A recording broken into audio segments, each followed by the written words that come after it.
des yo-yo pendant que nous allons recevoir mon frère que j'aime beaucoup, le prophète Stéphane, pour cette 3e soirée. Nous sommes très honorés de t'avoir, papa et maman, qui est une grande bénédiction pour nous.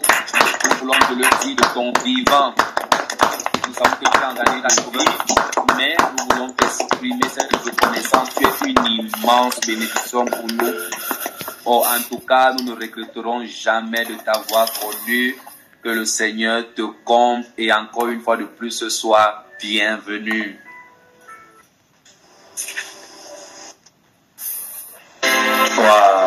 Wow, merci Jésus.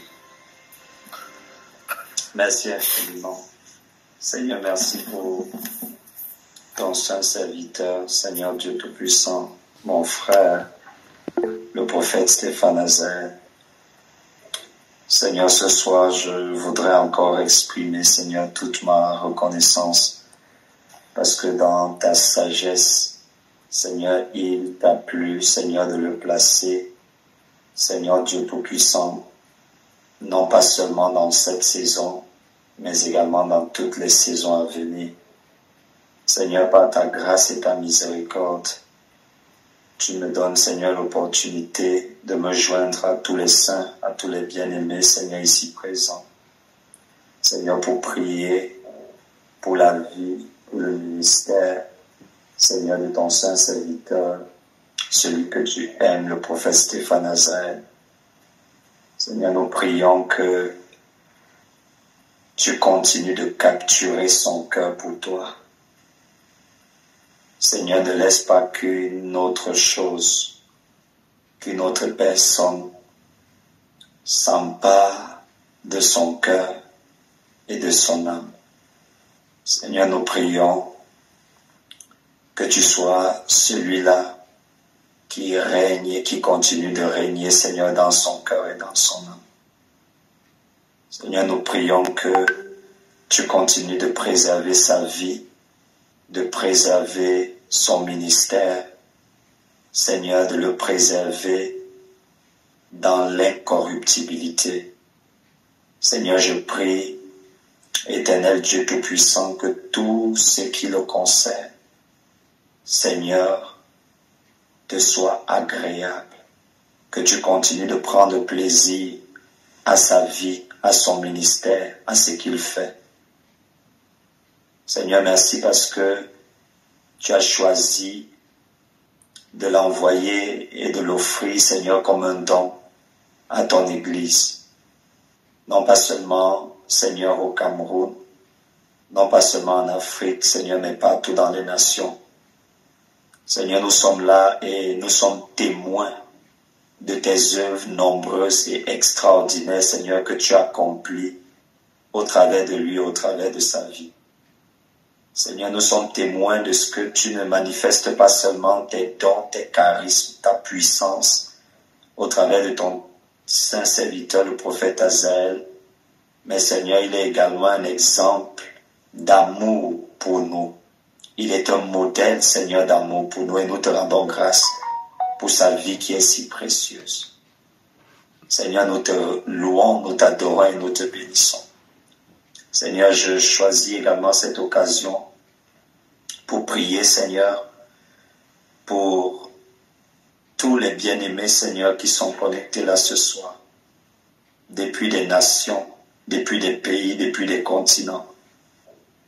Seigneur, je prie afin que ta bonne main soit sur chacun d'entre nous. Que ta bonne main, Seigneur, soit sur chacun d'entre nous. Seigneur, je prie ce soir que tu suscites des bâtisseurs. De la même façon dont ta bonne main était sur Néhémie, je prie que ta bonne main soit sur chacune des personnes, Seigneur, qui est connectée ce soir. Laisse qu'il y ait un déferlement de ta grâce. Seigneur, dispose nos cœurs à recevoir de toi. Laisse que nous recevions ce que tu as gardé pour nous, Seigneur, avec des cœurs qui sont remplis d'humilité.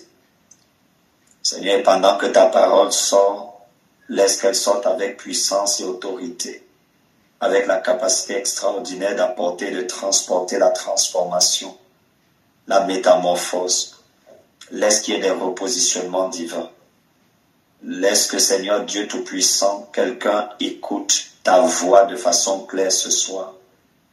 Que ce ne soit pas un homme qui leur parle, mais que ce soit toi qui leur parles, Seigneur, utilisant la bouche et la voix d'un homme. Seigneur, s'il y a quelqu'un sur le son de ma voix qui souffre d'une quelconque douleur, qui est venu avec un quelconque fardeau, une quelconque interrogation, je prie que tu rencontres chaque personne, Seigneur, à l'endroit de son besoin le plus pressant. Merci, Seigneur, pour la grâce. Merci pour le privilège d'apporter, de transporter, Seigneur, ton conseil. S'il te plaît, Seigneur, donne-moi le langage facile. Donne-moi l'expression facile. Laisse que je puisse diviser droitement la parole, mais que ce ne soit pas moi qui le fasse, mais que ce soit ton esprit.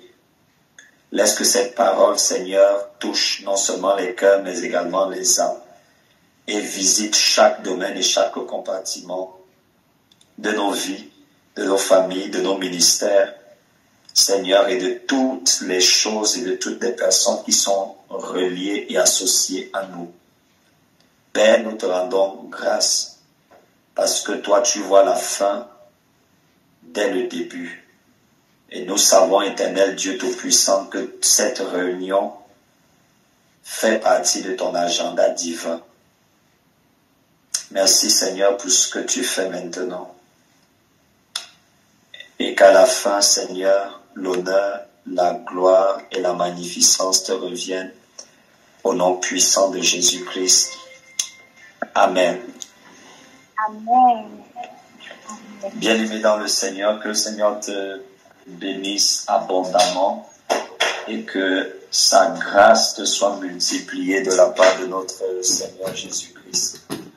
Je voudrais exprimer toute ma gratitude et ma reconnaissance une fois de plus au très estimé prophète Stéphane Azaël.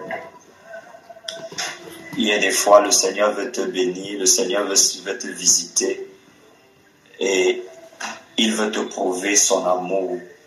Et il te prouve des fois son amour à travers, disons, la qualité des personnes qu'il introduit dans ta vie, dans ton intimité, dans ton ministère. Et mon cœur et mon âme peuvent témoigner la sincérité, la transparence et l'authenticité, n'est-ce pas, de l'amour du prophète Azaël. Je le disais encore, je crois que c'était le premier jour que il m'est arrivé, disons, de m'aiguiser avec plusieurs hommes de Dieu, avec plusieurs serviteurs de Dieu. Mais la qualité de son cœur est juste unique. La qualité de son cœur est juste unique. Et nos relations vont au-delà, disons, du ministère. Ce n'est pas un ami, mais c'est un frère. Et je veux dire merci au Seigneur pour sa vie. Merci au Seigneur pour la qualité de son cœur. Merci au Seigneur pour la façon dont il dédicace sa vie au Seigneur chaque jour. La qualité de la consécration du prophète Azaël, elle est juste inspirante. Non, je vous dis, elle est juste inspirante. Parce que quelqu'un qui peut se consacrer à ce niveau, se mettre à part pour Dieu, à ce niveau, consacrer des temps de prière à ce niveau, c'est juste exceptionnel. Et je voudrais ce soir que chacun d'entre nous, que nous acclamions très fort, n'est-ce pas, l'œuvre de Dieu, la grâce de Dieu dans la vie de son très saint serviteur, le prophète Stéphane Azaël. Papa Azaël, que le Seigneur te bénisse. Nous t'aimons beaucoup et nous prions, n'est-ce pas, que le Seigneur continue la bonne œuvre qu'il a commencée avec toi. Bien-aimés dans le Seigneur, sans plus tarder, je vais nous inviter, nous allons continuer dans la dynamique qui a été introduite depuis vendredi.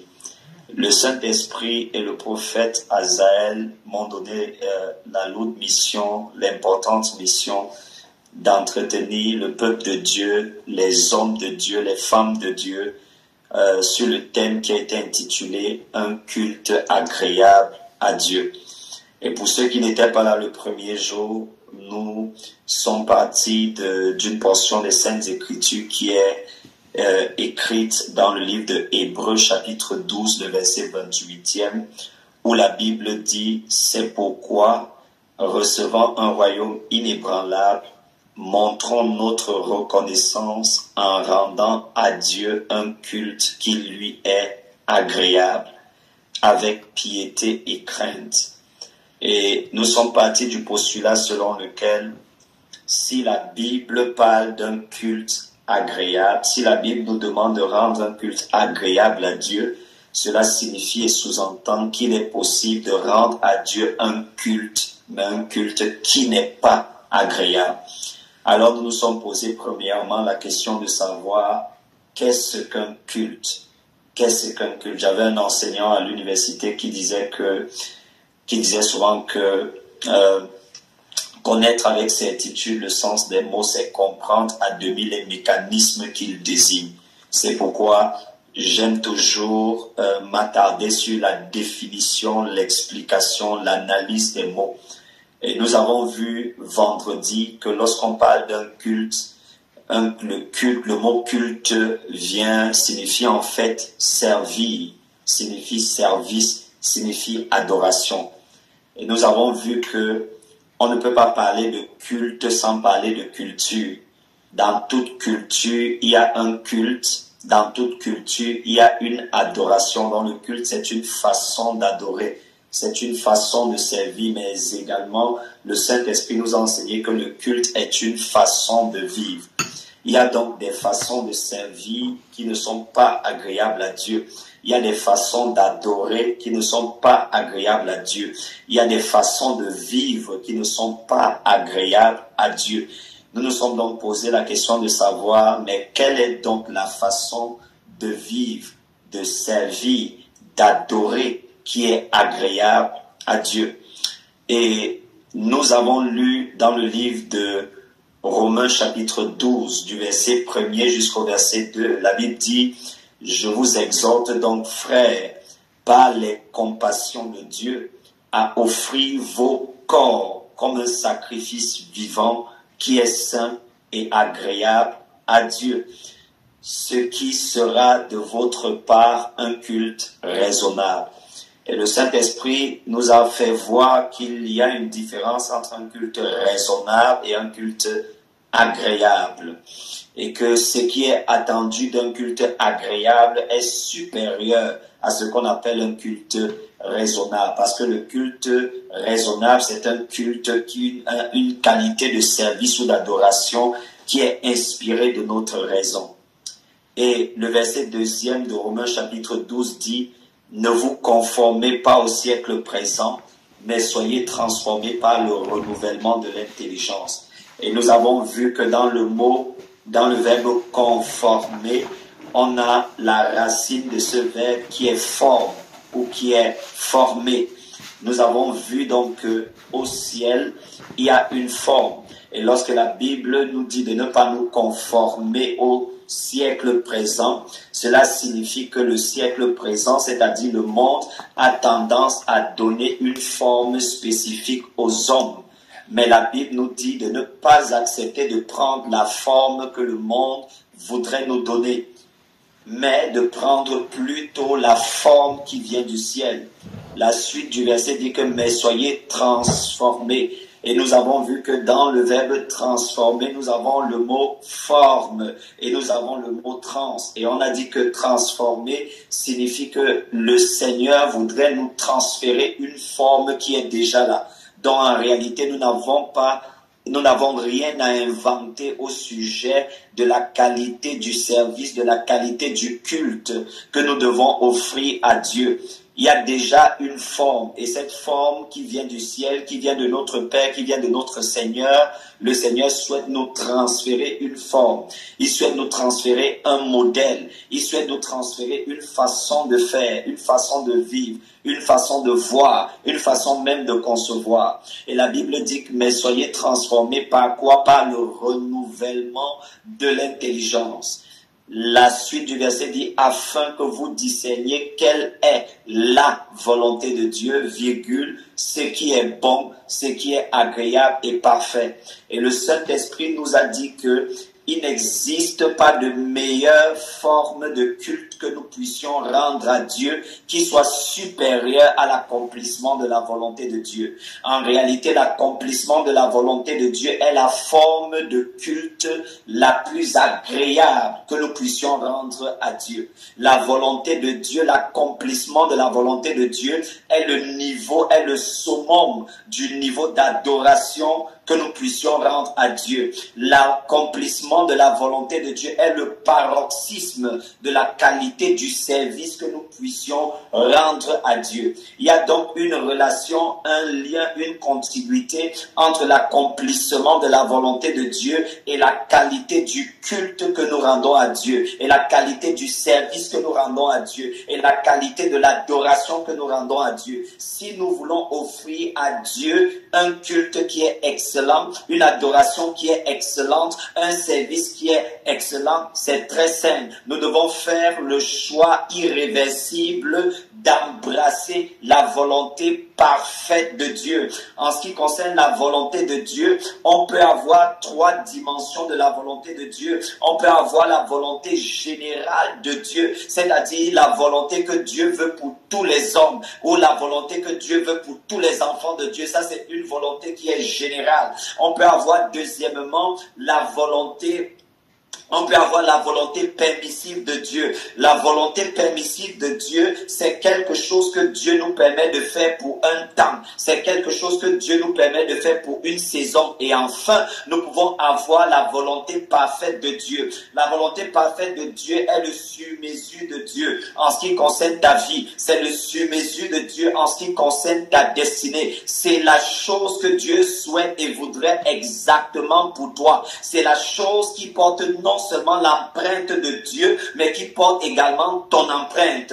En réalité, lorsque nous parlons de la volonté parfaite de Dieu, nous parlons d'une chose que Dieu voudrait faire avec toi et qu'il n'est capable de faire avec aucun autre homme, ou alors qu'il ne souhaite faire avec aucun autre homme. C'est en cela que nous parlons de la volonté parfaite de Dieu. Et nous avons vu que lorsque nous venons sur la terre, si nous souhaitons offrir à Dieu un culte qui lui est agréable, nous devons savoir que ce culte agréable que nous devons offrir à Dieu se trouve dans sa volonté parfaite pour nous. Quel est donc le culte agréable que nous pouvons offrir à Dieu? Nous ne pouvons pas offrir à Dieu quelque chose qui est en dessous de l'excellence.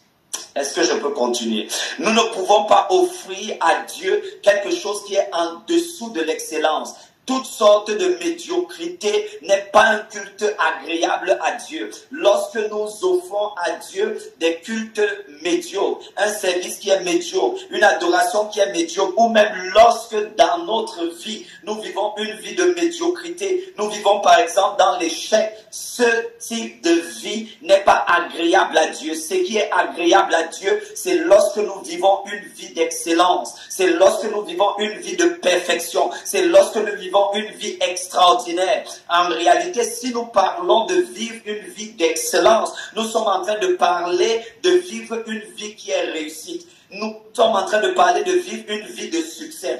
Or, nous savons que tout homme qui vient sur la terre, toute femme qui vient sur la terre a un désir qui est un désir commun à tous les humains. C'est le désir de la réussite, c'est le désir du succès. Et hier, le Saint-Esprit nous a enseigné que nous ne pouvons pas parler de la réussite, nous ne pouvons pas parler du succès en dehors de la volonté de Dieu. Il y a un lien, une contiguïté, une relation, une corrélation entre l'excellence, entre le succès et l'accomplissement de la volonté parfaite de Dieu. L'un des problèmes que plusieurs enfants de Dieu ont, c'est qu'ils essayent de réussir, c'est qu'ils cherchent le succès, mais ils cherchent le succès en dehors de la volonté parfaite de Dieu. Et le Saint-Esprit nous a rendu ministère qu'il n'y a aucun projet que nous puissions initier qui est au-dessus de la volonté de Dieu. Il n'y a aucun projet que nous puissions mettre en place qui est supérieur, ou alors dont la joie ou le bonheur est supérieur à la volonté de Dieu. La volonté de Dieu est le meilleur plan que nous puissions avoir sur la terre. La volonté de Dieu, la volonté parfaite de Dieu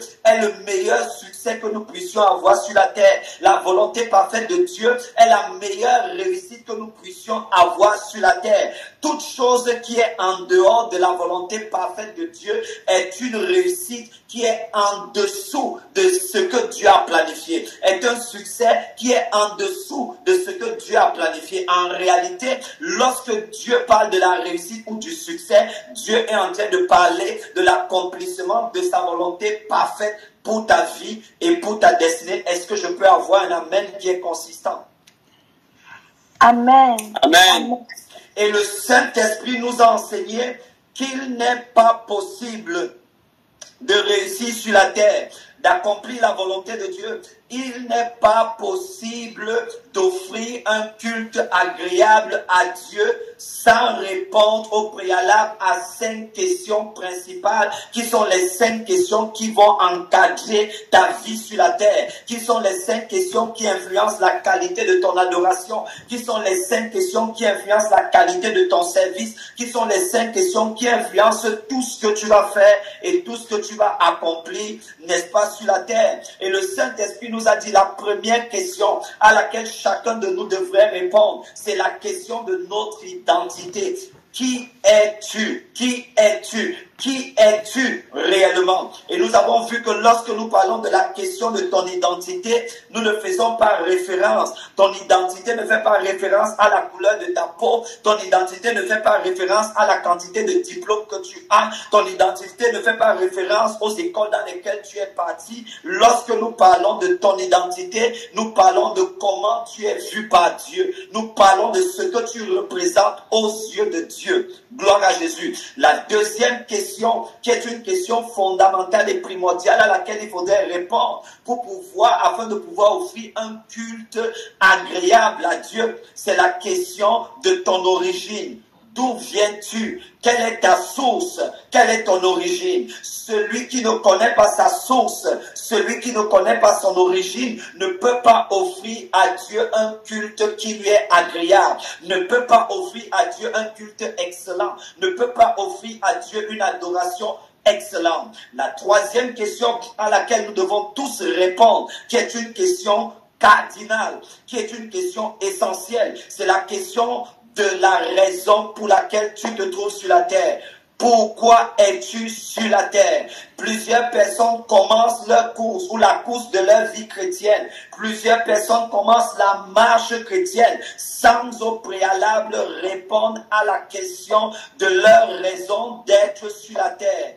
Quel est ton but sur la terre? Quelle est la raison pour laquelle Dieu t'a envoyé sur la terre? Quelle est la raison pour laquelle Dieu te maintient encore sur la terre? Plusieurs personnes se marient sans avoir répondu à la question de savoir quelle est la raison pour laquelle ils sont sur la terre. Bien-aimé, c'est une question fondamentale, c'est une question cardinale, car la réponse à cette question détermine la qualité de ton adoration, détermine la qualité de ton service, détermine la qualité de ta consécration. Parce que tu ne peux pas te consacrer comme tous les autres. Ta consécration est unique. Ta consécration est liée, n'est-ce pas, à la raison pour laquelle Dieu t'a envoyé sur la terre. Bien-aimé, une personne que Dieu a appelée, par exemple, au ministère apostolique, n'a pas exactement la même consécration qu'une personne que Dieu a appelée au ministère prophétique. Une personne que Dieu a appelée au ministère prophétique n'aura pas forcément la même consécration qu'une personne que Dieu a appelée au ministère pastoral.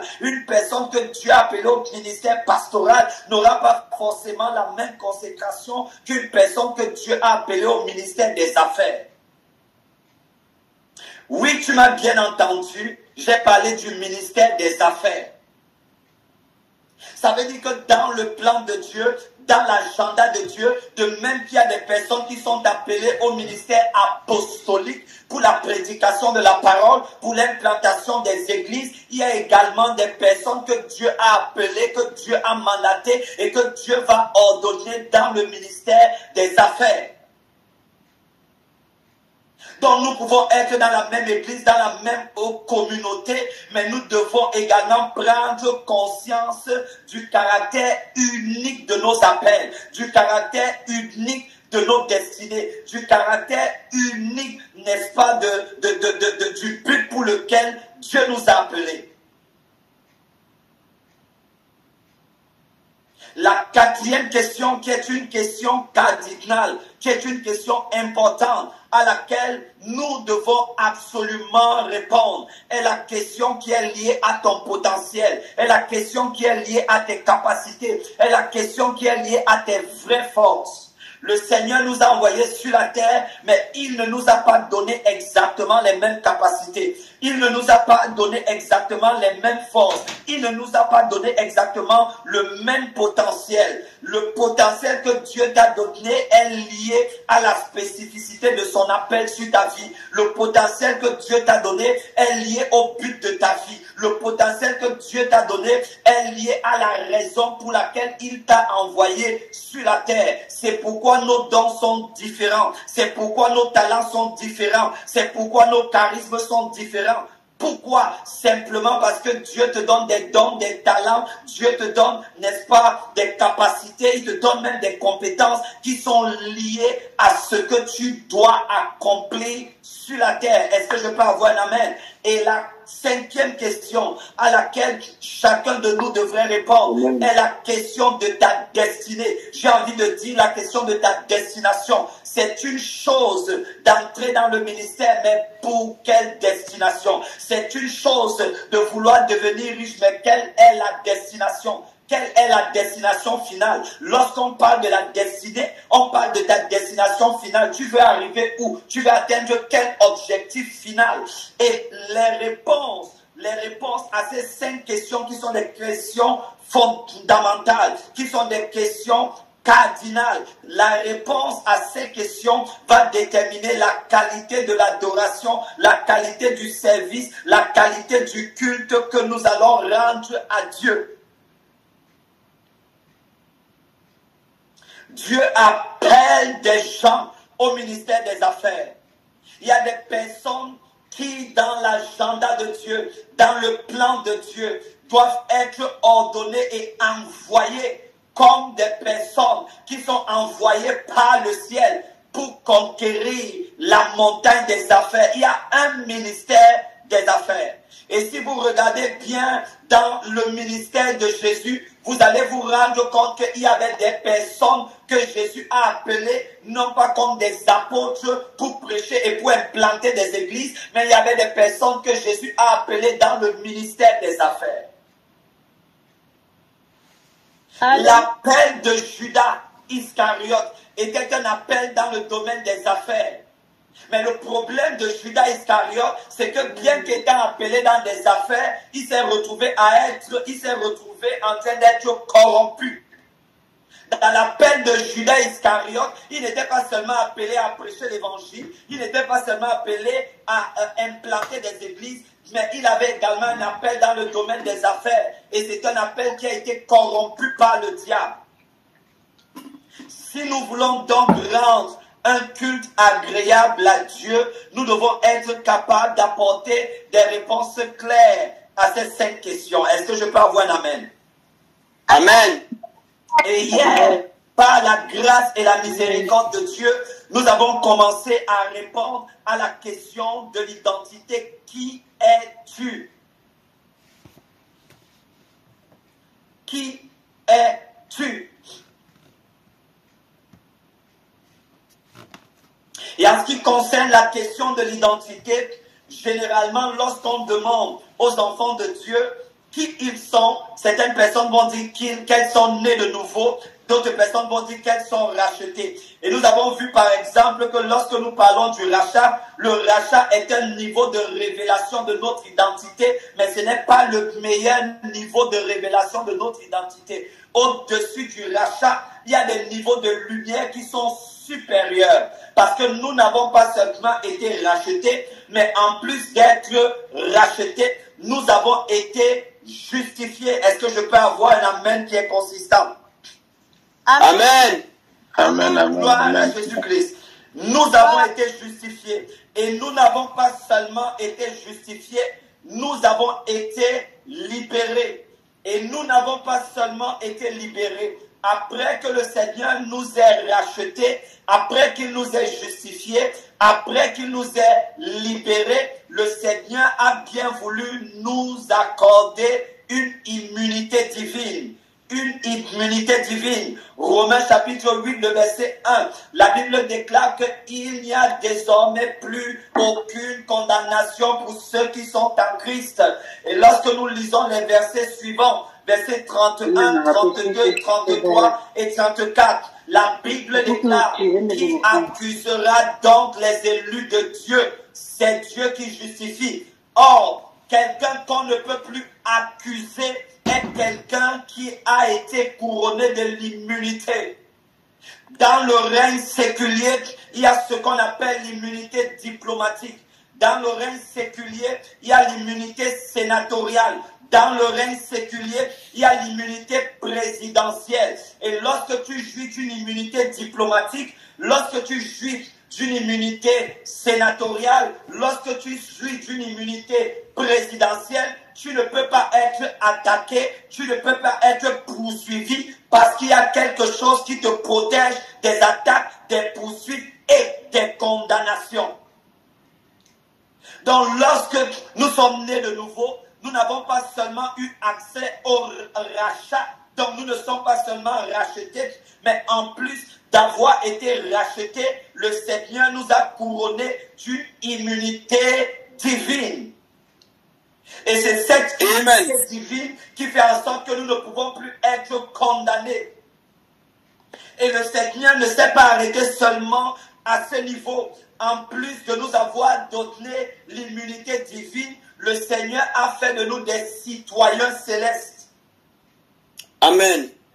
Et lorsque la Bible dit que le Seigneur a fait de nous des citoyens célestes, oh my God, il a fait de nous des citoyens célestes, c'est-à-dire des membres de la cité de Dieu, des membres de la Jérusalem céleste, des personnes qui sont assis dans les lieux élevés à côté du Père, à côté du Fils et à côté du Saint-Esprit. Et le Seigneur ne s'est pas arrêté juste à ce niveau. Dans le livre de 2 Corinthiens, le chapitre 5, le verset 21, c'est le dernier verset du chapitre. Et c'est la dernière partie du verset, la partie B. La Bible déclare que nous sommes désormais la justice de Dieu en Christ Jésus. Ça signifie que non seulement nous avons été déclarés justes, mais en plus d'avoir été déclarés justes, le Seigneur nous a donné l'immunité divine. Mais en plus de nous avoir donné l'immunité divine, le Seigneur nous a établis désormais comme faisant partie du conseil de Dieu, comme faisant partie du système judiciaire de Dieu. Et parce que nous faisons partie du système judiciaire de Dieu, désormais nous pouvons juger les anges. Comment? Avance, prophète. Désormais nous pouvons juger les anges. La Bible déclare que nous allons juger les anges. Et si nous pouvons juger les anges, nous pouvons les envoyer. Oh, alléluia. Je dis, si nous pouvons juger les anges, nous pouvons les envoyer. Amen. Amen. Tu ne peux pas juger quelqu'un sur qui tu n'as pas de l'autorité. Avance, prophète. Si nous pouvons juger les anges, nous pouvons les envoyer. Si nous pouvons juger les anges, nous pouvons les commissionner. Si nous pouvons juger les anges, nous pouvons les envoyer faire certaines choses pour nous. Les anges sont à notre service. Les anges sont nos compagnons de service. Mais la particularité au Kabbalétéa, de l'autorité que nous avons sur les anges, c'est que nous ne pouvons envoyer les anges que dans la direction de la destinée que le Seigneur a attachée à nos vies. Ça veut dire que les anges n'iront pas remplir des commissions en dehors de ta destinée. Donc cela signifie que lorsque tu n'as pas encore découvert ta destinée, le ministère des anges est inactif dans ta vie. Cela sous-entend que l'une des choses qui déclenche le ministère des anges dans ta vie et dans ta destinée, c'est lorsque tu t'alignes avec la volonté parfaite de Dieu pour ta vie et pour ta destinée.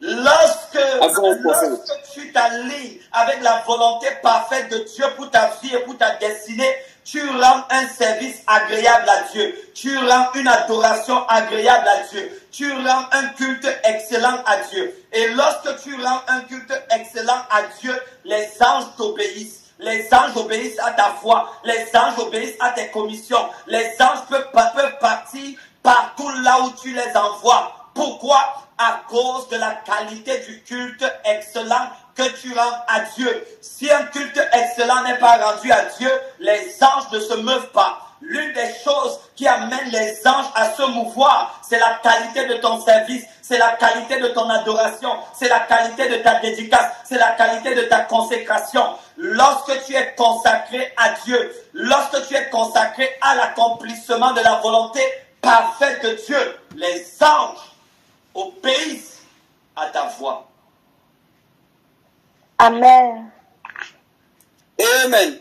Yes, lorsque nous ignorons notre identité, le fait d'ignorer notre identité diminue notre communication, notre autorité avec les anges ou alors sur les anges. Et quelqu'un va dire, quelle est la raison pour laquelle il parle du ministère des anges? Personne ne peut accomplir sa destinée sur la terre sans le ministère des anges. Dans le livre de Luc chapitre 4, dans le livre de Matthieu chapitre 4, la Bible dit que Jésus est allé dans le désert après qu'il ait terminé de jeûner et de prier. Et juste au moment où il devait commencer véritablement son ministère, la Bible dit les anges vinrent et le servèrent. Les anges sont venus et l'ont servi. Il y a beaucoup de miracles que vous voyez, que vous avez vus dans la vie ou tout autour du ministère de Jésus, qui étaient soutenus par la présence angélique. Toute personne qui devrait accomplir sa destinée sur la terre a besoin du ministère des anges.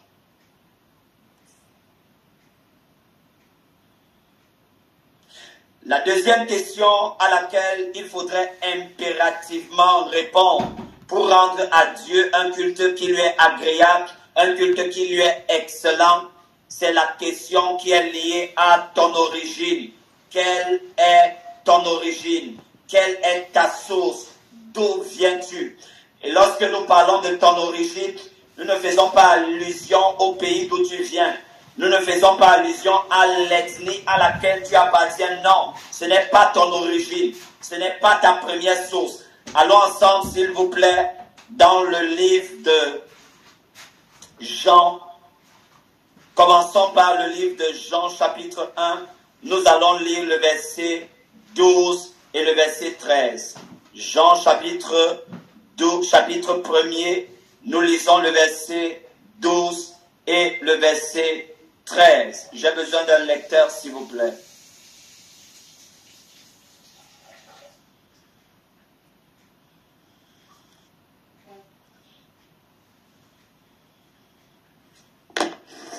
Jean chapitre 1er, versets 12 et 13. Est-ce que quelqu'un peut lire pour nous, s'il vous plaît? Jean chapitre 1, verset 12. La Bible dit, mais à tous ceux qui l'ont reçu, à ceux qui croient en son nom, il a donné le pouvoir, et sont nés, non du sang, ni de la volonté de la chair, ni de la volonté de l'homme, mais de Dieu. Mais ils sont nés de Dieu. La Bible dit qu'ils ne sont pas nés du sang. Ils ne sont pas nés de la volonté de la chair. Ils ne sont pas nés de la volonté des hommes. Mais ils sont nés de Dieu. Lorsque nous parlons de la question de ton origine, de la question de ta source, de la question de l'endroit ou du lieu d'où tu viens. Nous faisons référence à Dieu. C'est Dieu qui est ta source. C'est Dieu qui est ton origine. C'est Dieu qui est ton commencement. C'est Dieu qui est ton début. Est-ce que je peux avoir un amen qui est consistant?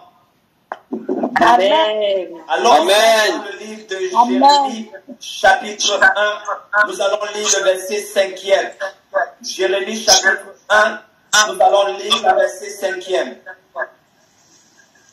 Jérémie, chapitre 1, verset 5.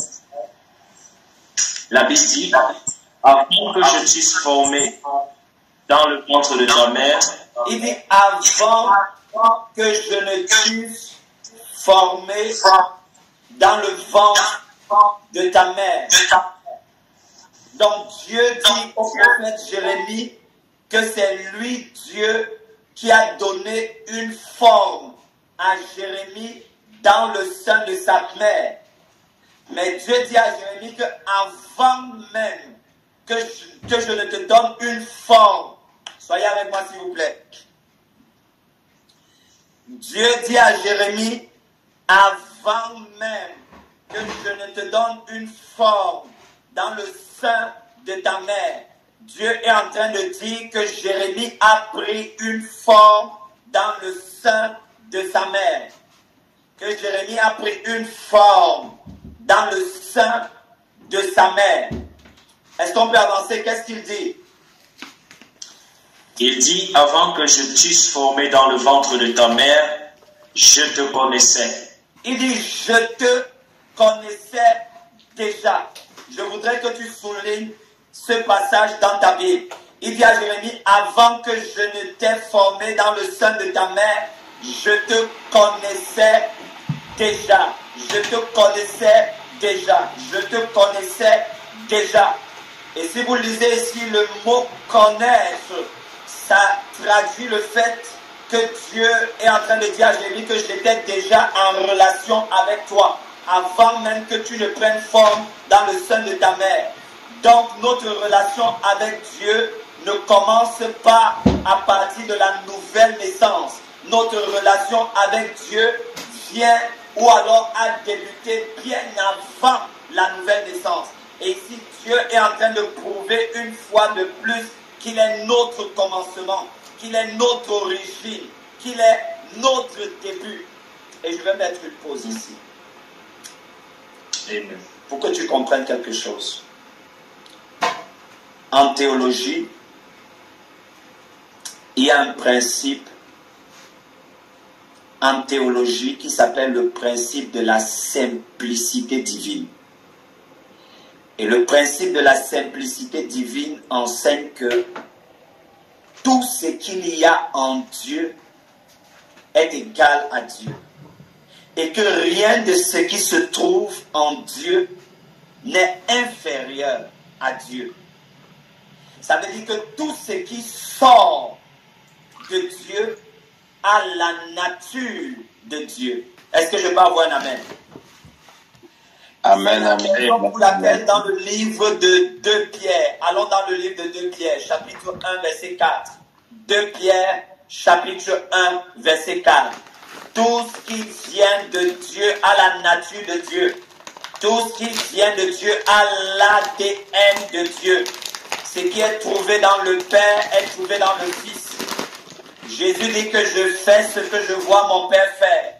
Jésus dit que moi et le Père, nous sommes un. Et si Jésus et le Père sont un, cela signifie que le Père et nous sommes un. Parce que le Père est la source du Fils.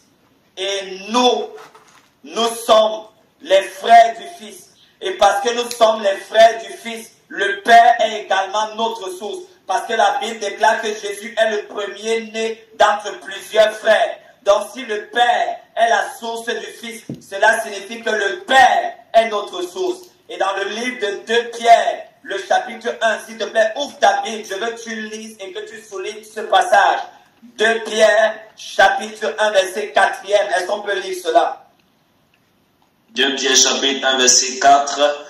La Bible dit, lesquels nous assurent de sa part les plus grandes et les plus précieuses promesses, afin que par elle, vous deveniez participants de la nature divine, afin en que fruit. par elle, vous deveniez participants de la nature divine. La Bible dit et la Bible enseigne que nous sommes participants de la nature de Dieu, participants de la nature divine. Pourquoi? Quelle est la raison pour laquelle nous sommes participants de la nature de Dieu? C'est parce que dans Jean chapitre 1, le verset 13, la Bible dit qu'il leur a donné le pouvoir de devenir enfants de Dieu. Il nous a donné le pouvoir de devenir enfants de Dieu. Somme 82, verset 6, la Bible dit, j'avais dit, vous êtes des dieux, vous êtes tous des fils du Très-Haut. Donc, notre identité, c'est que nous sommes des fils de Dieu. Et si nous sommes des fils de Dieu, cela signifie que notre origine, notre source, notre début, notre commencement, c'est Dieu qui est le créateur de toutes choses, au ciel et sur la terre. Et lorsque nous avons pris conscience de notre origine, oh mon Dieu,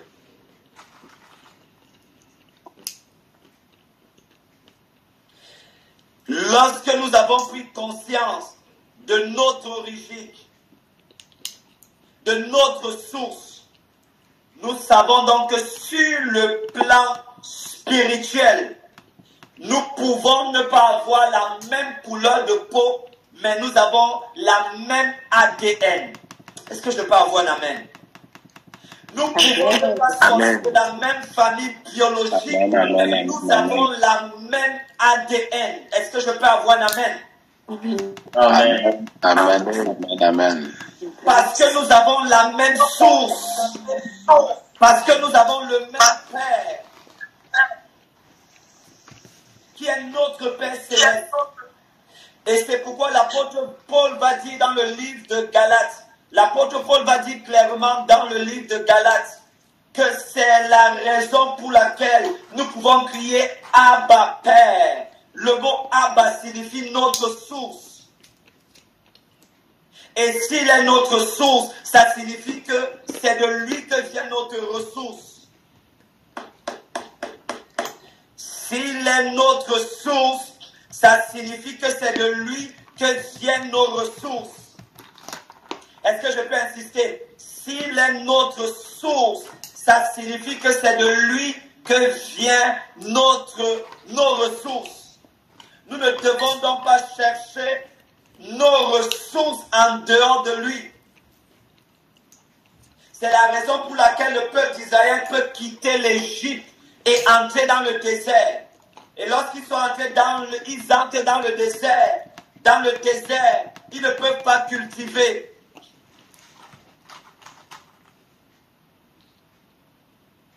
Mais malgré le fait que dans le désert, ils ne pouvaient pas cultiver, ils pouvaient quand même manger. Ils pouvaient quand même boire. Parce que leur source n'était pas l'Égypte. Et si l'Égypte n'était pas leur source, l'Égypte n'était pas leur ressource.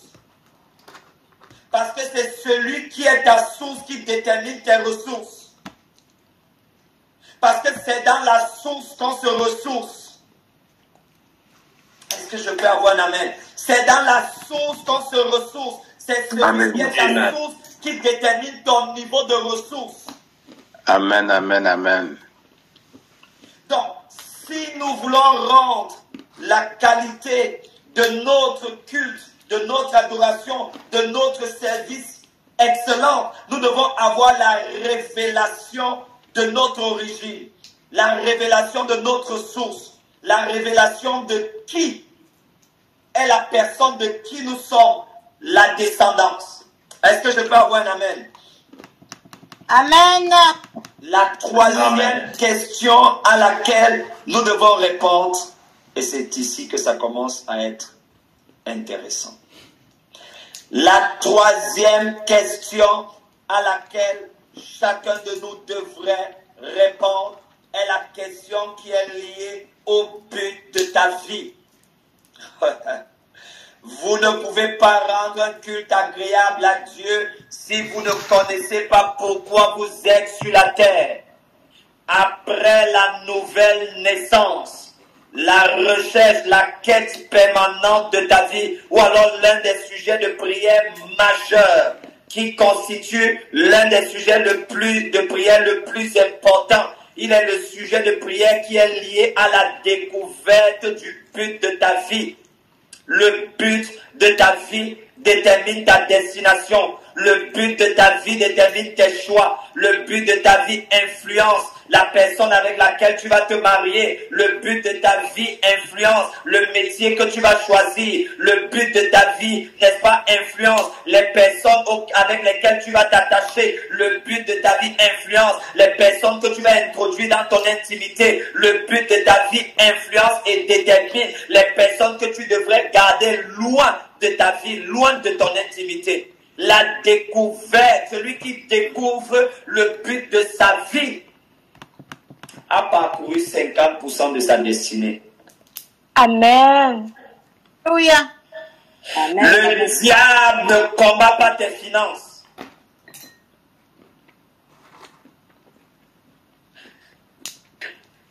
Le diable ne combat pas tes finances. Le diable ne combat pas ta santé. Alléluia. Le diable ne combat pas ton foyer. Le diable combat quelque chose qui est plus important que ta santé, quelque chose qui est plus important que tes finances, quelque chose qui est plus important que ton foyer. Le diable combat le but de ta vie.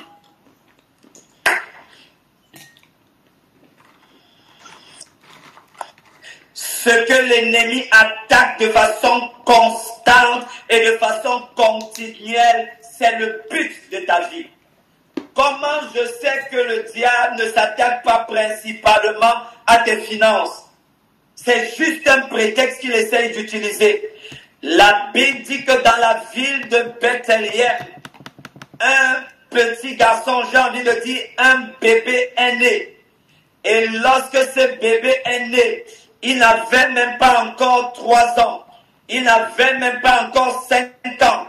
Il n'avait même pas encore 10 ans. Il n'avait pas encore de compte en banque. Mais à l'instant où ce bébé est né, le diable a commencé à attaquer sa vie. Je suis en train de parler du bébé Jésus, de l'enfant Jésus. Comment le diable peut-il attaquer un enfant? Un enfant n'a pas forcément un compte en banque. Un enfant n'est pas forcément marié. Un enfant n'a pas forcément des maisons. Un enfant n'a pas forcément un foyer. Mais pourquoi est-ce que le diable peut attaquer un enfant? Pourquoi est-ce que le diable peut attaquer un bébé? Ce n'est pas les finances qui l'attaquent. Ce n'est pas le foyer qui l'attaque. Il est en train d'attaquer le but de ta vie. Le but de ta vie. Le but de ta vie. Le but de ta vie dans le jardin d'Éden.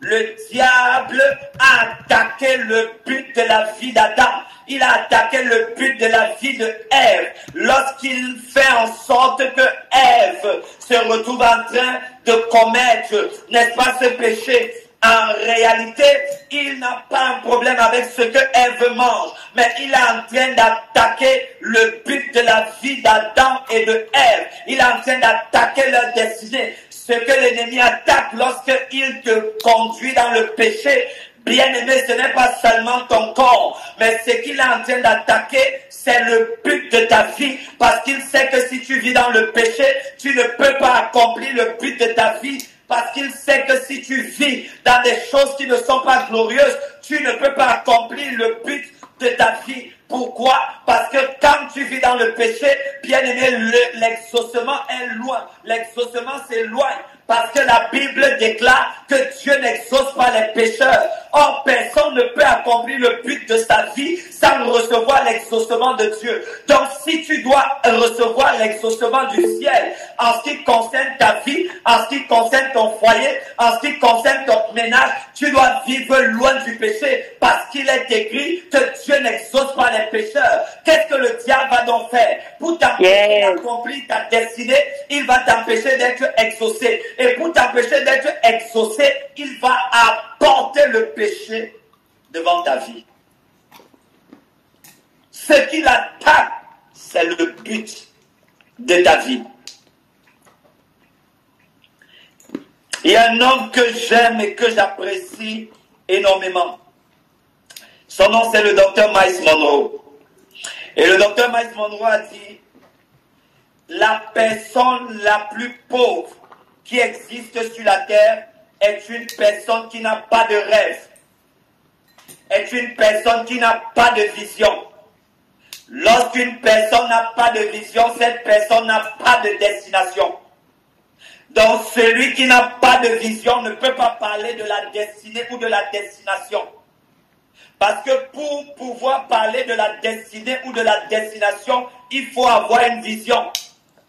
Il est difficile à un aveugle de parler de la destination. Pourquoi? Parce qu'il ne peut pas voir. Donc celui qui doit embrasser sa destinée, il doit être le détenteur d'une vision. Et le docteur Myles Munroe dit que la personne la plus pauvre qui existe sur la terre est celle qui n'a pas de rêve, qui n'a pas de rêve, qui n'a pas de rêve. Lorsque nous parlons du but de ta vie, nous parlons du rêve que Dieu a attaché à ta vie, à ta destinée. Lorsque Dieu t'envoyait sur la terre, il avait un rêve. Lorsque Dieu t'envoyait sur la terre, il avait un plan. Ta vie n'est pas l'idée de tes parents. Ta vie n'est pas l'idée de tes parents. Ta vie n'est pas l'idée de tes parents. Ta vie n'est pas le projet de tes parents. Ta vie est l'idée de Dieu. Ta vie est le projet de Dieu. Ta vie est le plan de Dieu. Ta vie est le but de Dieu. Ta vie est le rêve de Dieu. Ta vie est la destinée. Ta vie est la vision de Dieu. Ta vie ta vie est le souhait de Dieu. C'est un rêve que tu as fait. Et ta vie est l'espoir pour Dieu d'accomplir l'un des rêves qu'il a fait. Tu es un rêve de Dieu. Oh, je ne sais pas à qui je parle. Je ne sais pas à qui je suis en train de parler. Amen. Tu es un rêve de Dieu. Amen. Tu es une vision de Dieu. Ta vie est l'idée de Dieu. Ta vie n'est pas l'idée de tes parents. Tu n'es pas le projet de ton village. Tu n'es même pas le projet de ton pays. Tu es le projet de Dieu. Parce que si tu es le projet de ton village, si tu es le projet de tes parents, si tu es le projet de ton pays, les hommes peuvent faire des projets et ne jamais les réaliser. Les hommes peuvent initier des projets et ne jamais les accomplir. Les hommes peuvent concevoir des plans et ne jamais les réaliser. Mais la Bible dit, dans le livre de Proverbes, chapitre 19, le verset 21, il y a dans le cœur de l'homme plusieurs projets. Mais la seule chose qui s'accomplit, c'est la volonté de Dieu. La seule chose qui résiste au temps, c'est la volonté de Dieu. La seule chose qui résiste au diable, c'est la volonté de Dieu. La seule chose qui résiste aux démons, c'est la volonté de Dieu. La seule chose qui résiste au blocage, c'est la volonté de Dieu. La seule chose qui résiste aux épreuves, c'est la volonté de Dieu. La seule chose qui résiste aux sorciers, c'est la volonté de Dieu. La seule chose qui résiste à l'occultisme, c'est la volonté de Dieu. Lorsque tu embrasses la volonté de Dieu, ton succès est garanti. Quelqu'un n'a pas dit Amen. Je dis, lorsque tu embrasses la volonté parfaite de Dieu pour ta vie, ton succès est garanti. Ton succès n'est pas une probabilité. Lorsque tu embrasses la volonté parfaite de Dieu, ton succès n'est pas une probabilité. Lorsque tu embrasses le but de Dieu pour ta vie, ton succès n'est pas une probabilité. Lorsque tu embrasses la mission de Dieu pour ta vie, lorsque tu embrasses le but de Dieu pour ta vie, la volonté parfaite de Dieu pour ta vie, ton succès n'est pas une probabilité, mais ton succès est une certitude.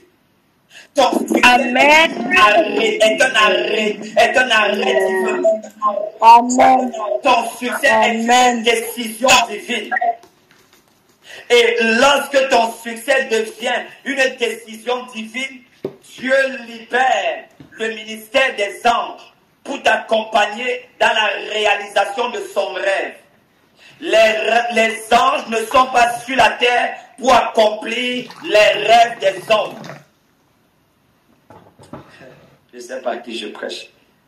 Les anges ne sont pas sur la terre pour accomplir les rêves des hommes. Les anges sont sur la terre pour accomplir les rêves que Dieu a placés dans les cœurs des hommes. Amen. Les démons ne sont pas sur la terre pour accomplir les rêves des hommes.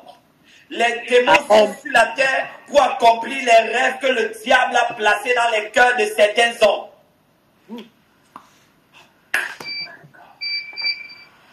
Si tu veux voir le déploiement du ministère angélique en ta faveur, en faveur de ta maison, en faveur de ta famille, en faveur de tout ce que tu fais, laisse qu'il y ait un alignement divin avec le but de Dieu pour ta vie. Dieu a un but pour ta vie. Amen. C'est le plan de Dieu pour ta réussite. Tu ne peux pas réussir en dehors du plan de Dieu. Alléluia. Le plan de Dieu est ta meilleure réussite. Le plan de Dieu est ta réussite la plus excellente. Le plan de Dieu est le paroxysme de ta réussite. Alléluia. Il n'y a aucune réussite que tu puisses avoir au-dessus du plan de Dieu. La meilleure réussite que tu puisses avoir sur la terre, c'est dans le plan parfait de Dieu pour ta vie et pour ta destinée, dans le but de Dieu pour ta vie. Est-ce que je peux avoir un amen? Amen. Amen, amen, amen, amen, amen. Oh, s'il te plaît, allons lire un peu Job chapitre 42, le verset 2. Job chapitre 42, le verset 2. Job chapitre 42, le verset 2. Oui. La Bible dit, je reconnais que tu peux tout. Attendez, Et que, s'il vous plaît, s'il vous plaît. Je sais que plusieurs d'entre nous connaissent ce verset. Mais le problème, c'est que souvent, plusieurs personnes citent ce verset à moitié. Généralement, les gens disent, Seigneur, je reconnais que tu peux tout et que rien ne t'est impossible. Et s'arrête là. Mais le verset ne finit pas à ce niveau. Lisons un peu tout le verset. je reconnais que tu peux tout. Oui. Et que rien ne s'oppose à tes pensées. Waouh! Waouh! Dans la version originale, c'est écrit « Je reconnais que tu peux tout et que rien ne fait obstacle à tes projets. » Waouh! Tu es un projet de Dieu. Lorsque tu alignes ta vie avec le but de Dieu pour ta vie, rien ne peut faire obstacle à ce rêve. Rien ne peut faire obstacle à ce projet. Pourquoi? Parce que ce projet n'est pas ton projet. Cet enfant n'est pas ton projet, il est le projet de Dieu. Il y a une chanson du docteur Paul Enenche que j'aime tellement. Dans cette chanson-là, il dit « Lord, I am your project in progress ». C'est-à-dire en français, « Seigneur, je suis ton projet ». En fait, je n'ai pas envie de motamoter. Je suis ton projet qui est dans l'accomplissement. I am your project in progress. Je suis ton projet qui est en train de progresser dans son accomplissement. Et le seul moyen pour toi d'être véritablement sur la terre un projet de Dieu, c'est en t'alignant avec le but de Dieu pour ta vie. C'est en acceptant que tu es un rêve de Dieu. Tu es un rêve que Dieu a fait et qu'il a envoyé sur la terre pour sa manifestation. Oh, je n'ai pas reçu un amen. Tu es un rêve que Dieu a fait et qu'il a envoyé sur la terre pour sa manifestation. Amen. Oh. Je dis, tu es un rêve que Dieu a fait et il t'a envoyé sur la terre pour ta manifestation. C'est la raison pour laquelle, dans Romains chapitre 8, le verset 19, la Bible dit que la création tout entière attend-elle avec un ardent désir la manifestation du rêve de Dieu, la manifestation des fils de Dieu, la manifestation des filles de Dieu, la manifestation des projets de Dieu, la manifestation des visions de Dieu. Arrête de courir pour toi-même. Commence à courir pour Dieu. Yes. Arrête de courir pour toi-même. Commence à courir pour Dieu. Amen, amen, amen. Arrête, écoute bien. Arrête de chercher à être riche pour toi-même. C'est là toute la différence. C'est ici toute la différence. Arrête de chercher à être riche pour toi-même, mais cherche à devenir riche pour Dieu.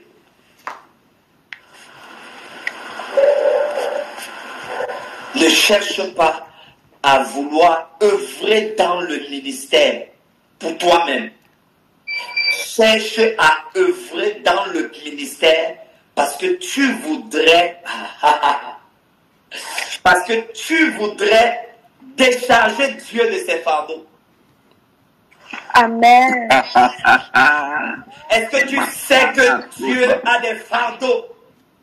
Décharger Dieu de ses fardeaux. Et lorsque nous répondons à l'appel dans le ministère, répondre à l'appel dans le ministère, c'est accepter de décharger Dieu de ses fardeaux. Les hommes pensent qu'ils sont les seuls à être des fardeaux, mais je peux te prouver que Dieu a des fardeaux. La Bible déclare que mon Seigneur et mon Sauveur Jésus était sur le chemin de Golgotha. Et pendant qu'il était sur le chemin de Golgotha, la Bible déclare que Jésus portait sur lui un fardeau. Et pendant qu'il était en train de porter ce fardeau, la Bible dit qu'il était déjà tombé 7 fois.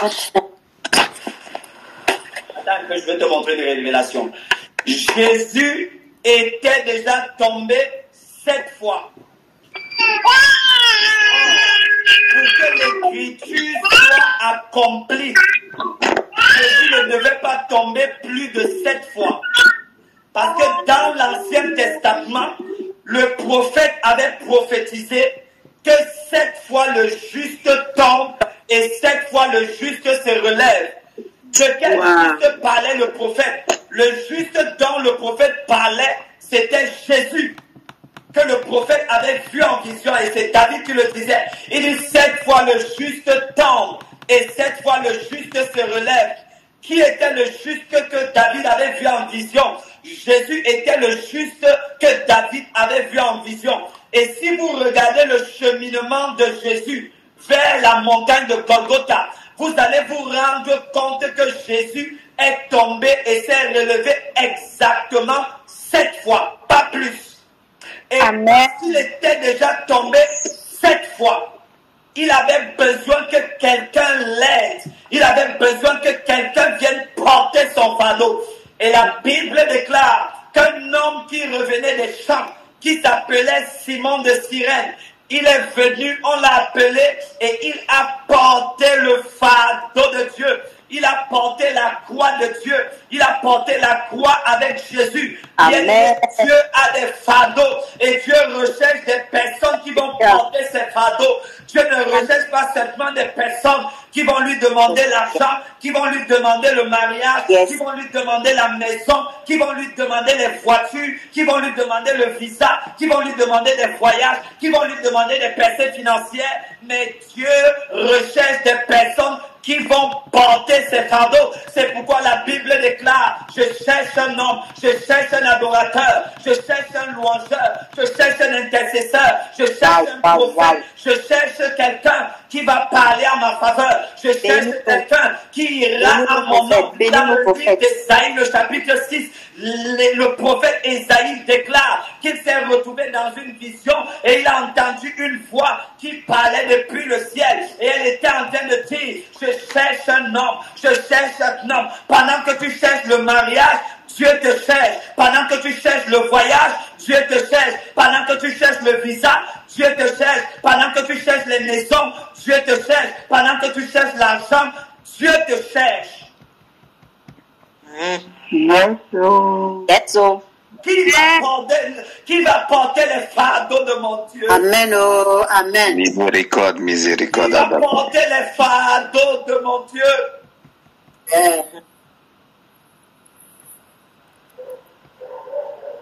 De nombreuses vidéos circulent sur les réseaux sociaux où on voit certains pasteurs en train de mourir en prêchant l'évangile sur l'autel de Dieu. Où sont les personnes qui devaient porter les fardeaux avec ce pasteur? Elles sont en train de prier pour le voyage. Ils sont en train de prier pour le mariage. Ils sont en train de jeûner pour les biens de la terre qui sont éphémères. Alors que Dieu cherche des personnes qui vont porter les fardeaux. Des personnes qui vont se tenir avec l'homme de Dieu. Des personnes qui vont se tenir dans la prière aux côtés de l'homme de Dieu. Et l'ennemi a trompé plusieurs chrétiens aujourd'hui.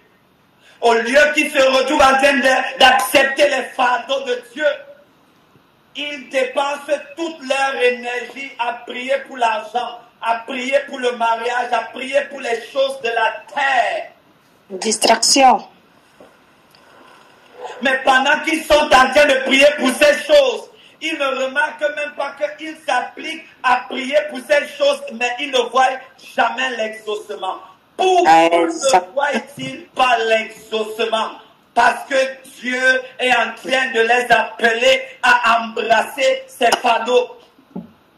Dieu se tient pour celui qui accepte ses fardeaux. Dieu se tient pour ceux qui acceptent de porter sa croix.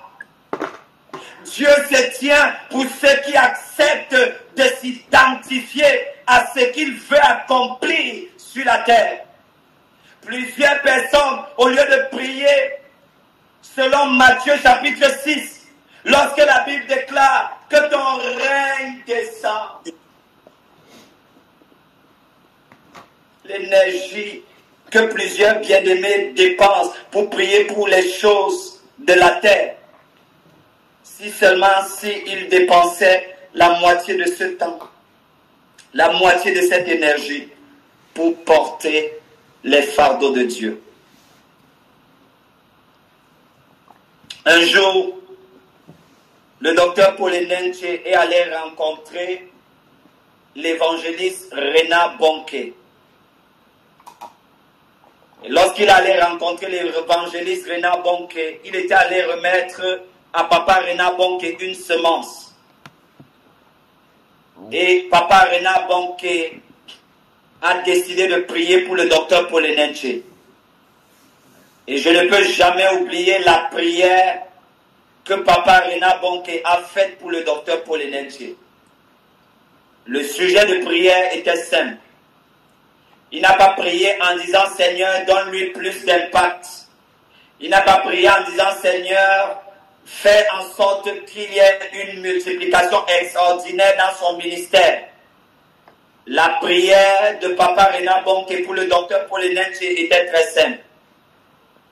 Voici la prière, le sujet de prière qu'il a fait. Il a dit « Père de grâce,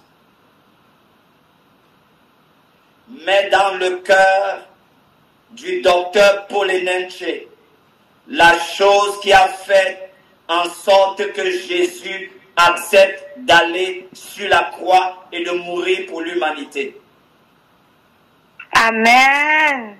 En 2018, j'ai eu le privilège de rencontrer personnellement le docteur Maurice Cerullo.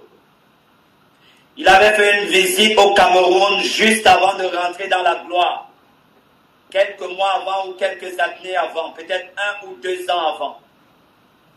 Et lorsque je suis allé rencontrer le docteur Maurice Rouleau, et que je me suis mis à genoux à ses pieds, c'était à l'hôtel Hilton de Yaoundé. Je n'ai jamais oublié la prière que ce papa-là a faite pour moi.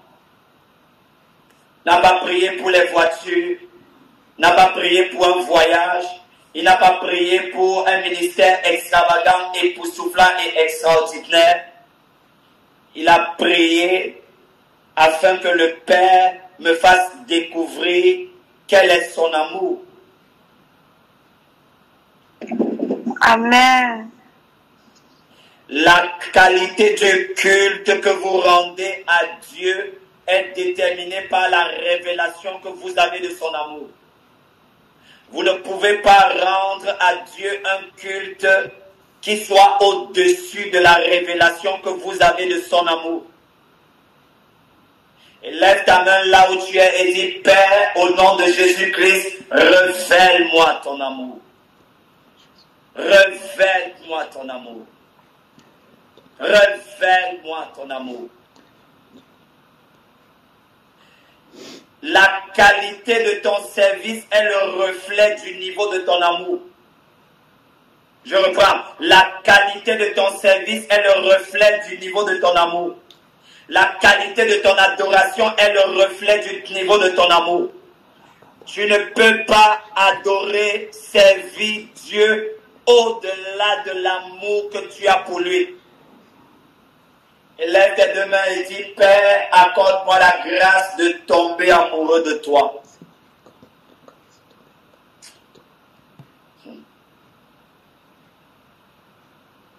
Accorde-moi la grâce de tomber amoureux de toi. Et lève ta voix là où tu es et prie pour ça.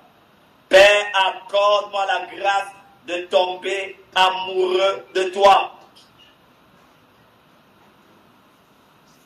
Oh.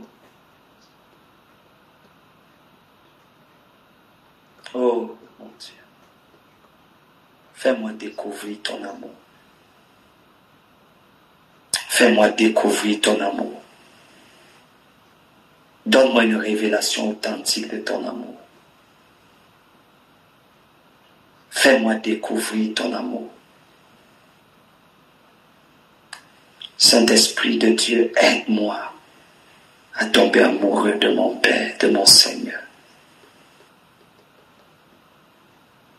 Au nom puissant de Jésus-Christ. Amen. Ouvrons nos Bibles dans Hébreux chapitre 11, verset 40. Hébreux chapitre 11, verset 40. Est-ce que tu peux, si tu es éveillé et réveillé, et si ce message est en train de te parler, est-ce que tu peux ouvrir ton micro et rendre grâce à Dieu? Ouvre ton micro Amen. Là où tu es. Si ce message est en train de te parler, ce message est important pour toi.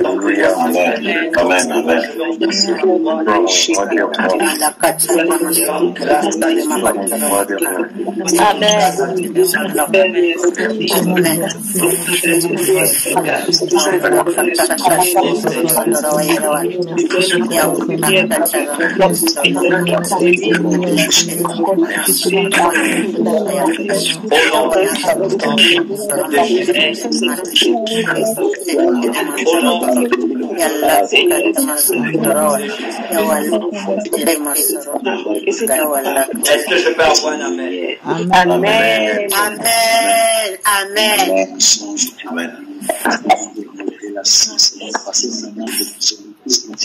Celui qui a découvert l'amour de Dieu est prêt à prendre des risques pour Dieu.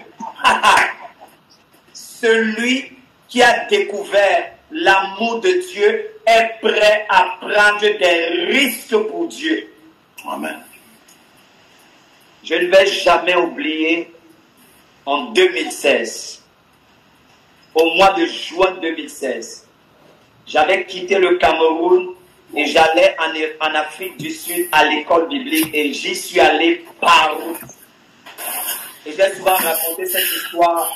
Nous étions tellement serrés dans cette voiture.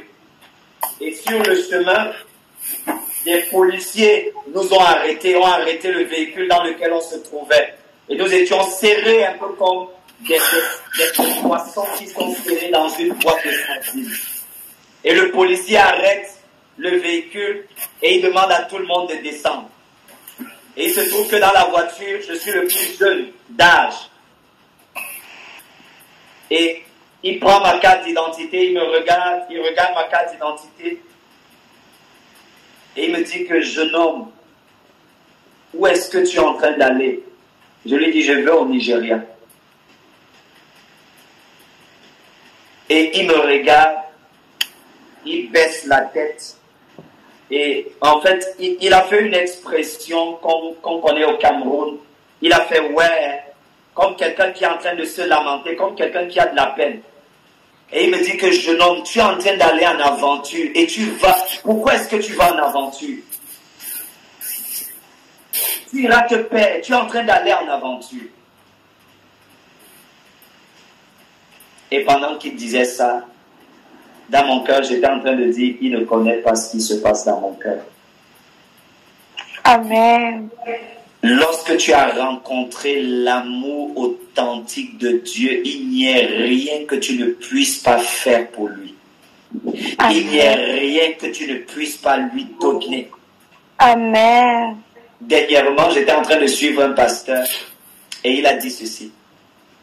Il était en train de rendre ministère, il dit, j'écoute, ok, nous étions en Prayer for Nation. Et il dit, j'écoute des gens se battre pour la question de la dîme.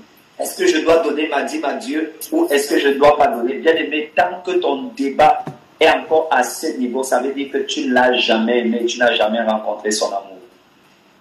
Tant que le débat est encore à ce niveau, il y a certaines personnes, c'est pas ignorance, il y a d'autres personnes, c'est que tu n'as jamais rencontré son amour.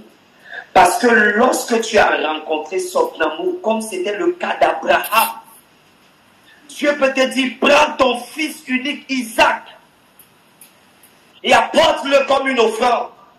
Et apporte-le comme un sacrifice. Bien aimé, il n'y a aucun sacrifice qui peut être supérieur sur la terre que ton enfant. Aucune somme d'argent ne peut être supérieure. Donc lorsque nous parlons des dîmes, des offrandes, des sacrifices, Amen. Personne d'entre nous ne peut atteindre le niveau d'Abraham. Parce que Abraham a pris son fils. Je peux te dire quelque chose.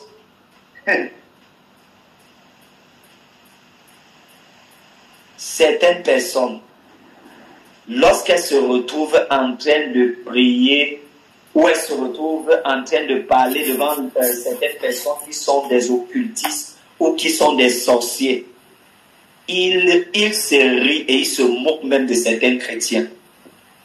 Demande-moi pourquoi. Pourquoi, papa? Parce que certains occultistes, certains sorciers sont plus consacrés au diable que certains chrétiens ne le sont à Dieu. Vérité. Est-ce que vous savez que certains occultistes, certains sorciers ont pris leurs propres enfants et les ont sacrifiés au diable? Maintenant, imagine que quelqu'un qui a des difficultés à apporter une semence à Dieu ou à apporter sa dîme à Dieu veut se mesurer à quelqu'un qui a vendu ses enfants au diable. C'est pas possible. Je ne sais pas si tu comprends. Ce n'est pas possible. Je ne suis pas en train de te parler de l'argent, je te parle de la qualité de ton cœur. Oh, par la grâce de Dieu, par la miséricorde de Dieu. En ce qui concerne le sacrifice, je peux dire le Seigneur m'aide par sa miséricorde. Un jour, j'aime toujours raconter cette histoire. J'ai donné à l'église jusqu'à semer mes chaussures. Je dis, je suis rentré pieds nus ce jour-là chez moi. Ça veut dire, en plus d'avoir semé l'argent, d'avoir donné ce que j'avais. Je ne peux jamais oublier ce jour-là. C'est le prophète Raymond Ayouk. C'est le prophète Raymond Ayouk qui rendait ministère ce jour-là. Et cet homme de Dieu-là a commencé à adorer. Et je ne sais pas si vous le connaissez. Il a une voix d'archange. Je dis, il a une voix d'archange. Ça veut dire que s'il commence à adorer ici, le niveau de gloire et de présence de Dieu qu'il y aura dans l'atmosphère, c'est juste exceptionnel. Et la présence de Dieu était tellement palpable. J'ai dit, Seigneur, qu'est-ce que je peux te donner d'autre? Bien-aimé, lorsque tu as rencontré véritablement son amour, il n'y a pas quelque chose que tu ne puisses pas lui offrir. Tu es prêt à lui offrir ton temps, tu es prêt à lui offrir tes talents, tu es prêt à mettre à sa disposition ce que tu es, ce que tu as. Parce que tu sais qu'il est ta source. Et le Seigneur me permet de parler maintenant aux bien-aimés. Les bien-aimés qui sont assis et assises à l'église et qui ne font rien.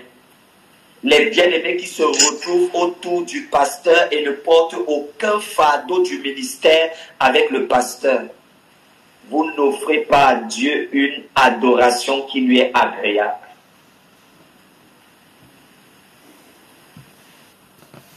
Lorsque tu portes les fardeaux de Dieu, il y a des sujets de prière que Dieu t'enlève. Quelqu'un n'a pas dit amen. Je dis, lorsque tu portes les fardeaux de Dieu, il y a des sujets de prière que Dieu t'enlève. Amen. Amen. Lorsque tu portes les fardeaux de Dieu, Dieu se rassure que tu sois en santé. Amen. Amen. Lorsque tu portes les fardeaux de Dieu, Dieu se rassure que tu ne combattes plus certaines batailles. Amen.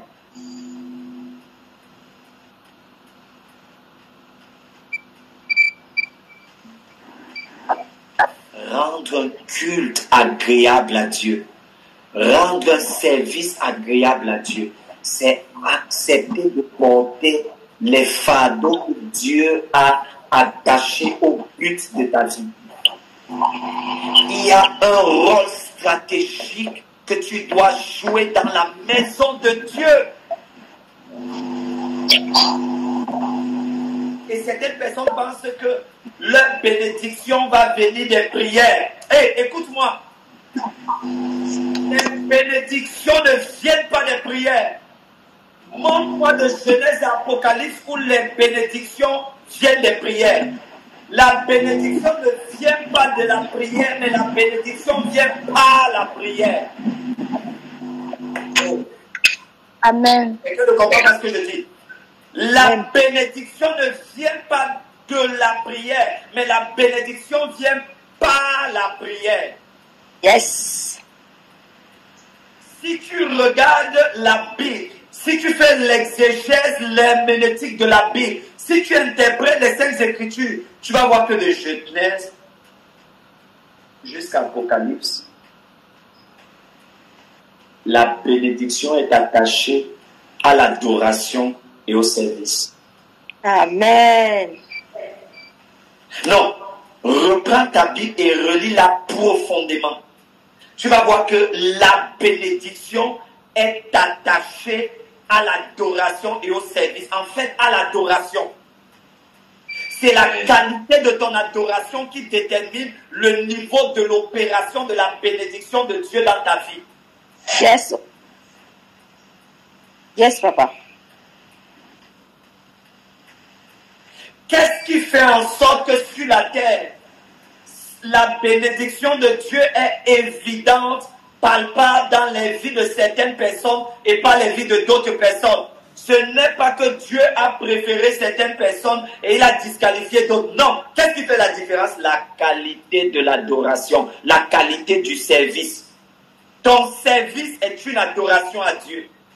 ton service est le culte que tu rends à Dieu. Arrête de prier alors que tes mains ne touchent à rien dans l'œuvre de Dieu. Les anges reconnaissent les mains de ceux qui touchent aux choses de Dieu dans la maison de Dieu. Les anges de Dieu poignent les mains des personnes qui touchent aux choses de Dieu dans la maison de Dieu. C'est une erreur stratégique de ne pas servir.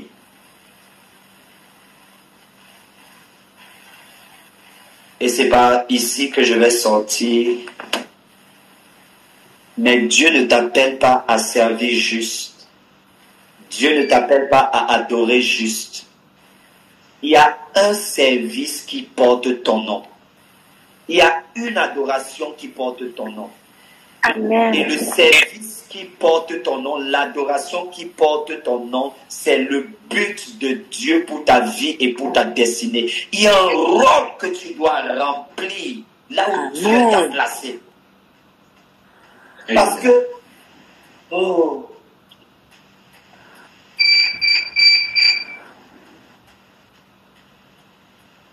il y a un parfum divin que Dieu ne peut déployer qu'à travers ta vie.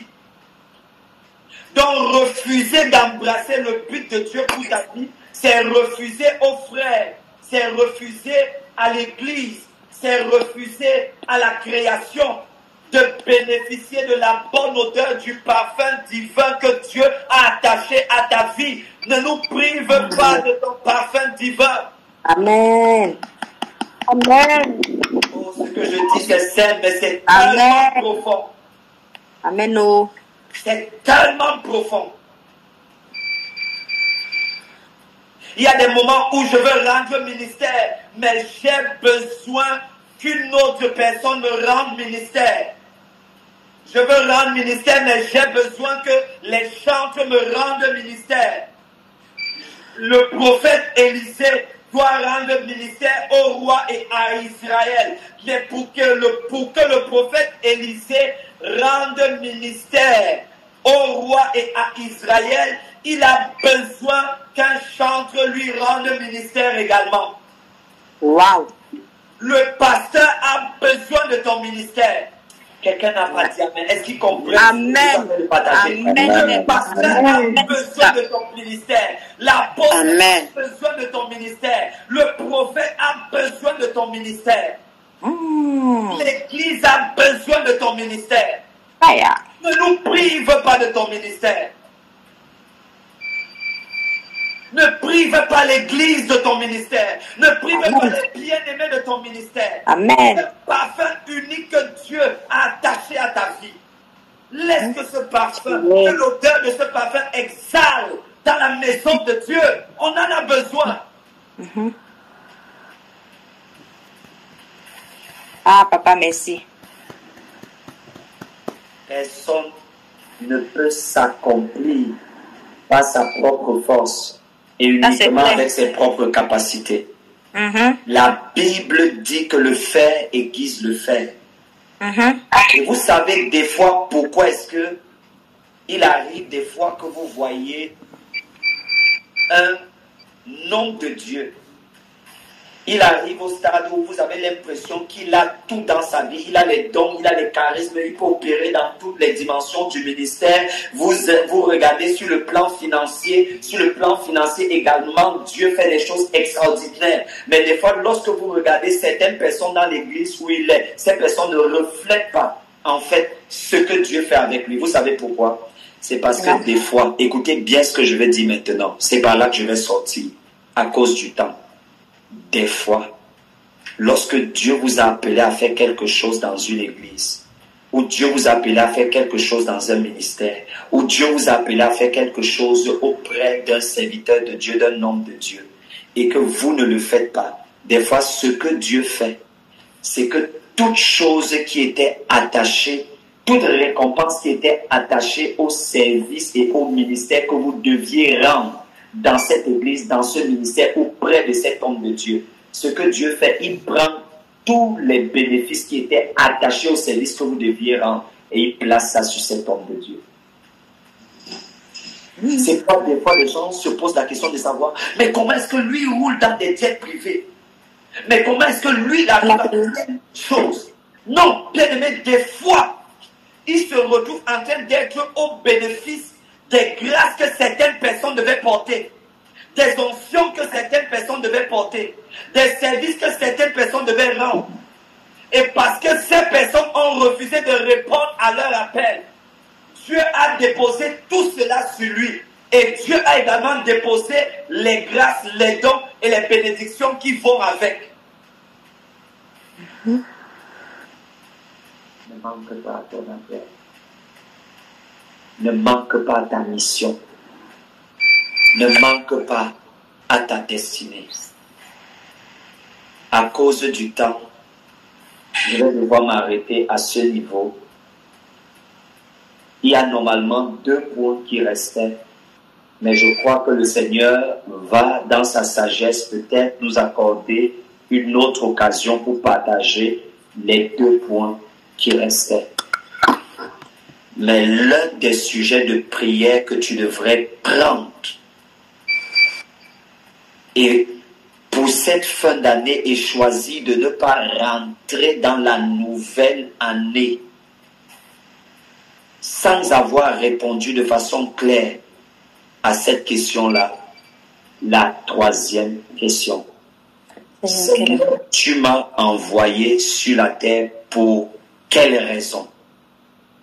Seigneur, je me trouve dans cette église. Qu'est-ce que tu attends? Quel est le service que tu voudrais que je rende dans cette église? Quel est le type d'adoration, le niveau d'adoration que tu voudrais que je t'offre dans cette église, dans ce ministère? Seigneur, quel est le fardeau que tu voudrais que je porte? N'entre pas en 2025 sans avoir répondu de façon claire, au moins à cette 3e question. Là où tu es, lève tes mains. Et lève tes mains et lève ta voix. Et rends grâce à Dieu. Là où tu es, lève tes mains et lève ta voix. Rends grâce à Dieu. Rends grâce à Dieu. Rends grâce à Dieu. Et peut-être quelqu'un dans son cœur va dire, mais pour ce soir-ci, est-ce qu'il n'y a pas une prophétie? Regarde, dans tout ce que je venais de donner, il y a plus de 10 prophéties pour chacun d'entre nous, dans tout ce que je venais de donner. En fait, souvent les gens ne savent pas que l'une des manières dont le Seigneur fonctionne spécifiquement avec mon ministère, c'est que chaque message que j'apporte est un message prophétique. Ça veut dire que dans le message que le Seigneur place dans mon cœur, les prophéties sont à l'intérieur.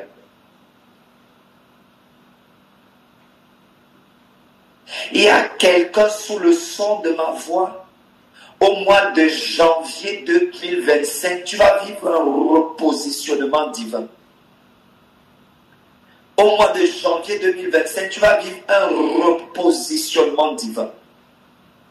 Au mois de janvier 2025, tu vas vivre un repositionnement divin. Tu vas vivre un repositionnement divin. Au mois de janvier 2025,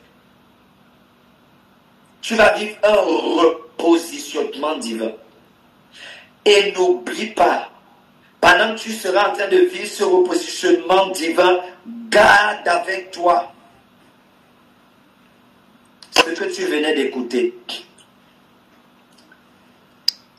Amen. Il y a 5 personnes à qui le Seigneur voudrait que je parle. 5 personnes à qui le Seigneur voudrait que je parle et que je leur parle spécifiquement dans le domaine des finances. Si tu lis attentivement la Bible, tu vas te rendre compte que La prospérité financière dans le royaume de Dieu est attachée à l'onction prophétique. 2 Chroniques, le chapitre 20, le verset 20. Voici ce que le Seigneur dit. La Bible dit, croyez en Dieu et vous serez affermis. Croyez en mes prophètes et vous allez prospérer. Merci, Papa Zahel. Je veux que vous compreniez bien. Dans le royaume de Dieu, s'il vous plaît, soyez attentifs. S'il y a des personnes qui sont impliquées dans le domaine des affaires, c'est le moment d'être attentif et attentif. Je vais vous donner 3 clés.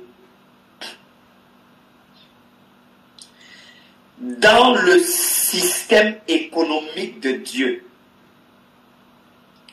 la prospérité, quand je parle de la prospérité financière, je ne suis pas en train de parler du fait d'avoir une voiture, d'avoir 10 000 ou 20 000 ou 30 000 ou 50 000 euros dans son compte en banque. Ça, c'est pas la prospérité financière. Ça, c'est pas la prospérité financière. Avoir même à la fin du mois un salaire de 3 000 euros, de 5 000 euros, de 10 000 euros, ce n'est pas la prospérité financière. Lorsque je parle de la prospérité financière, je suis en train de dire que Dieu t'amène dans la dimension où tu réussis à placer, à instaurer, à instituer un système qui travaille et te produit les ressources financières même lorsque toi-même tu n'es pas totalement actif.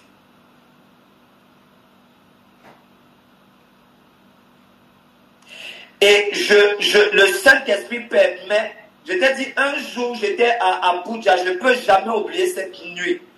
Et j'étais dans un profond moment de communion avec le Seigneur. Et un ange du Seigneur m'est apparu et il m'a dit, écris ceci, introduction à l'économie divine. Il m'a dit qu'il y a ce qu'on appelle, il y a un système économique divin. Et ce système économique divin fonctionne avec des principes. Et je veux te donner 3 clés, peut-être ça pourra t'aider. Et je veux parler à 5 personnes. Et le signe par lequel tu vas reconnaître que c'est à toi que je parle, pendant que je suis en train de parler, tu vas sentir un feu brûler dans ton cœur. Et pendant que ce feu commence à brûler dans ton cœur, c'est le signe que Dieu te oint dans le ministère des affaires. Dans le système économique divin, l'un des moyens auxquels des gens peuvent avoir, des enfants de Dieu, peuvent avoir accès à la prospérité divine, c'est au travers du ministère prophétique. La Bible dit, croyez en Dieu et vous serez affermis. Croyez en mes prophètes et vous allez prospérer. C'est écrit comme ça.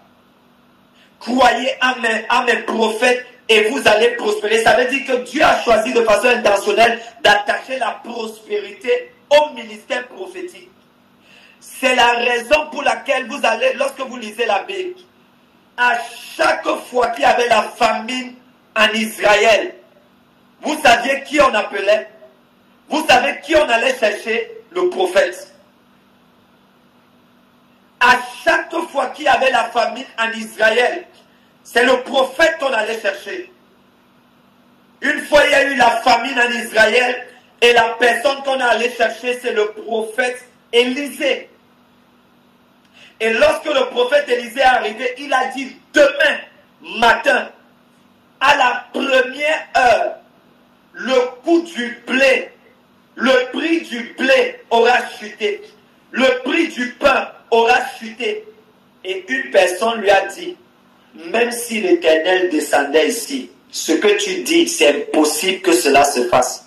Et Élisée a dit à cet homme que cela va exactement se passer demain matin, mais tu ne mangeras pas de ce pain parce que tu vas mourir. Et c'est exactement ce qui s'est passé. La prospérité financière, l'une des couleurs du ministère prophétique, c'est la prospérité financière. Je viens maintenant dans le Nouveau Testament. Il y a un passage biblique que nous avons l'habitude de citer.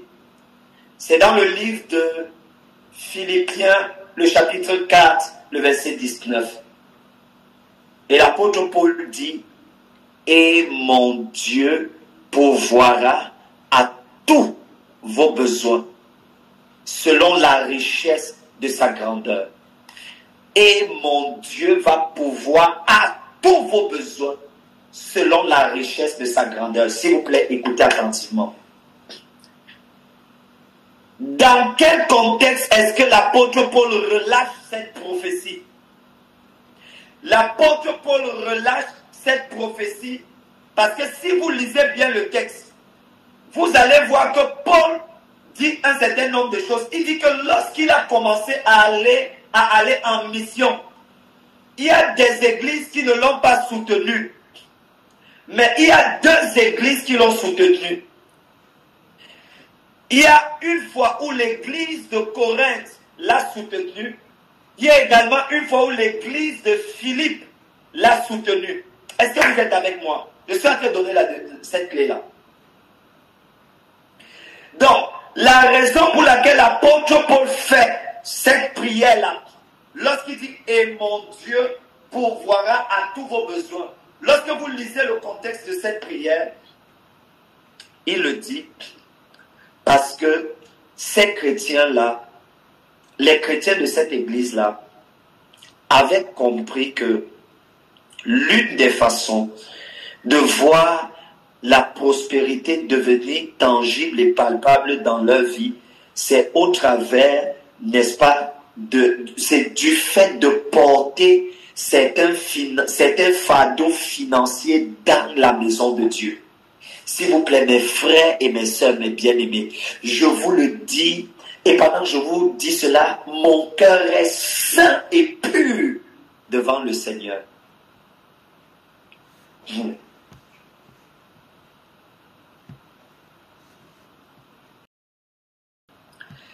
L'une des raisons pour lesquelles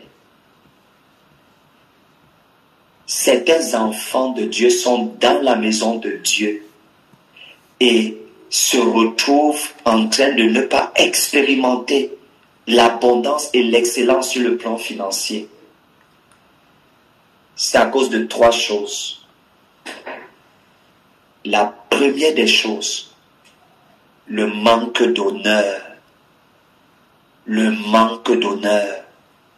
Le manque d'honneur.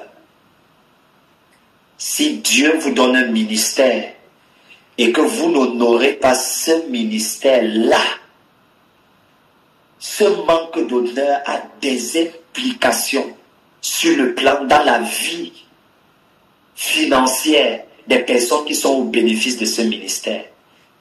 La première des choses, c'est le manque d'honneur.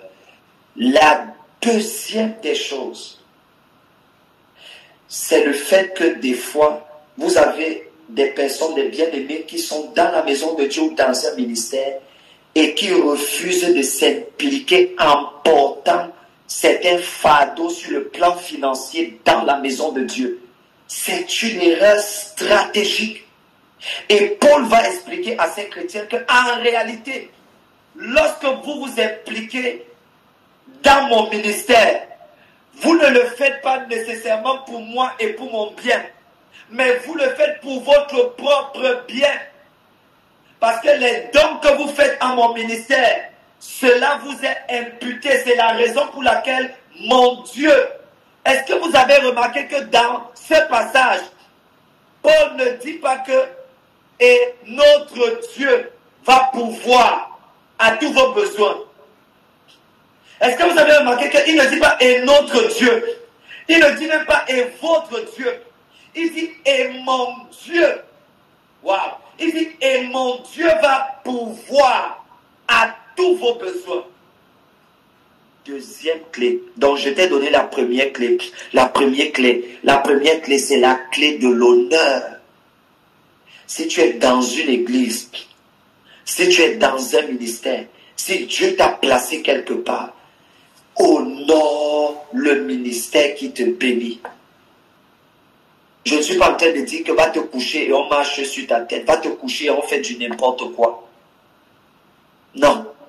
Honore. Ça, c'est une clé qui donne accès à la prospérité financière. Deuxième clé qui donne accès à la prospérité financière. La semence. La semence. Regarde, il y a des résultats. Si tu veux avoir des résultats financiers différents avec Dieu, donne aussi des choses qui sont différentes. S'il vous plaît, comprends bien ce que je dis. Heureusement que je ne suis pas celui qui prend tes dîmes. Donc je peux te parler librement. J'ai pas la grâce et la miséricorde de Dieu. J'ai l'autorité de parler de ça parce que je ne prends, à l'heure où je vous parle, je ne prends des dîmes nulle part. Ça veut dire que même les bien-aimés qui sont au Cameroun, ils savent que depuis que je suis parti du Cameroun, les offrandes qui sont données à l'église du Cameroun servent l'église du Cameroun. Donc je peux parler avec autorité dans ce domaine, par la grâce et la miséricorde de Dieu. Tu veux voir Dieu se manifester de façon extravagante dans ce domaine. J'ai dit que je parlais à 5 personnes. Laisse que dans ce domaine-là, quand il s'agit de semer ou de sacrifier, fais-le comme quelqu'un qui est juste fou. Ça, c'est la deuxième clé que je te donne. Et je te donne une troisième clé. S'il te plaît, une seule clé ne fonctionne pas. Ça veut dire que si tu utilises une seule clé, ça ne fonctionne pas. Les 3 clés que je donne fonctionnent ensemble. La troisième clé, et la troisième et la dernière clé, et je voudrais préciser que les 3 clés sont liées et elles fonctionnent en fait ensemble. La troisième et la dernière clé qui est également l'une des raisons pour lesquelles certains bien-aimés ne voient pas un certain niveau de la prospérité financière. Beaucoup de bien-aimés négligent les dons et les talents que Dieu leur a donnés. C'est une erreur stratégique. Vous savez ce que le Saint-Esprit m'a dit? Le Saint-Esprit m'a dit que la richesse des enfants de Dieu se trouve dans les dons et les talents que Dieu leur a donnés. Écoute bien, il y a une différence entre un emploi et un travail. L'emploi, c'est ce que tu fais pour avoir un salaire. Le travail, c'est ce pourquoi Dieu t'a envoyé sur la terre, ce que Dieu t'a envoyé faire sur la terre. Or, le but de ta vie sur la terre est lié au talent et au don que Dieu a placé en toi. Donc, celui qui néglige les dons et les talents que Dieu a placés en lui, il y a un niveau de richesse et de prospérité financière qui ne va jamais atteindre. Je vais expliquer pourquoi. Dans le livre de 1 Corinthiens, voici ce que l'apôtre Paul dit à Timothée, chapitre 4, à partir du verset 13, c'est le verset 15. Paul dit à Timothée, ne néglige surtout pas le don que tu as reçu de Dieu. Et j'ai expliqué ici que le mot don et le mot grâce ont la même racine. Oh, suis ça, on a terminé. Le mot don et le mot grâce ont la même racine. La racine du mot grâce, c'est le mot grec charismes. Est-ce qu'ils sont ici avec moi? Ont pour but de produire de la joie dans les cœurs des gens.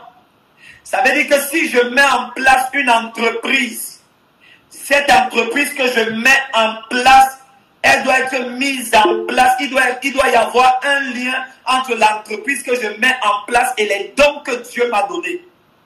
Je ne peux pas mettre en place une entreprise qui est déconnectée des dons et des charismes que Dieu m'a donnés. Pourquoi? Parce que la grâce s'exprime dans les dons et au travers des dons et les charismes que Dieu nous a donnés. Dieu multiplie les dons et Dieu multiplie les charismes. Ta richesse se trouve dans les dons et dans les talents que Dieu t'a donnés. Lorsque tu associes donc les trois,